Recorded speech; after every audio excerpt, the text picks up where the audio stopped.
大家好，我是51张鹏。今天呢，我为大家讲抓我们的腋窝疏通啊。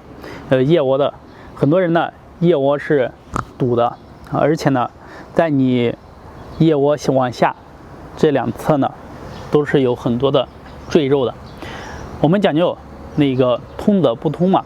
如果说你是堵的不通的，那么你用手去按摩和疏通的，它一定是通的。好，大家来把你的手举起来，无论这个怎么放都可以啊。摸一摸你的腋窝是不是堵的，痛不痛？好，这个是非常简单，我们抓肉肉就可以帮助它疏通。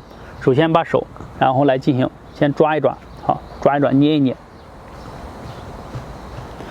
好，多抓多捏，从上一直捏到腰这里。好，大家可以看到，或者你把手放在头上这边比较方便。来，抓下来啊，一直抓到腰这里。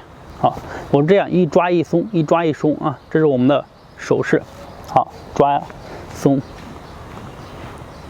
好，再来抓松，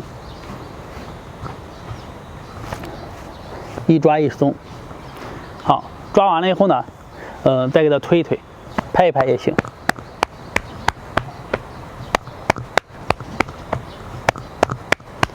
拍一拍，然后推一推，好。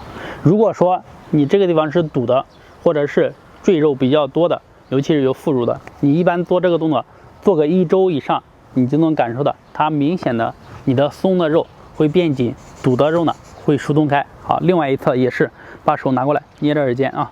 好，先抓，一直抓到腰这里。同时呢，我们瘦腰的赘肉也是非常好的。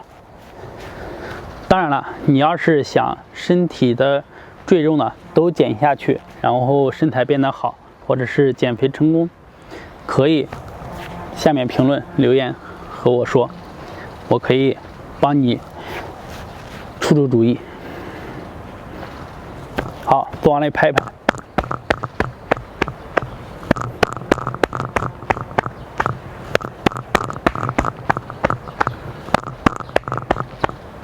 好，再推一推。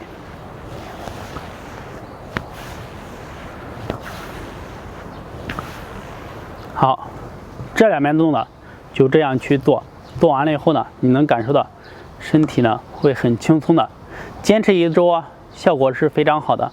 想瘦两侧赘肉的，或者瘦副乳的，疏通腋窝，效果是非常好的。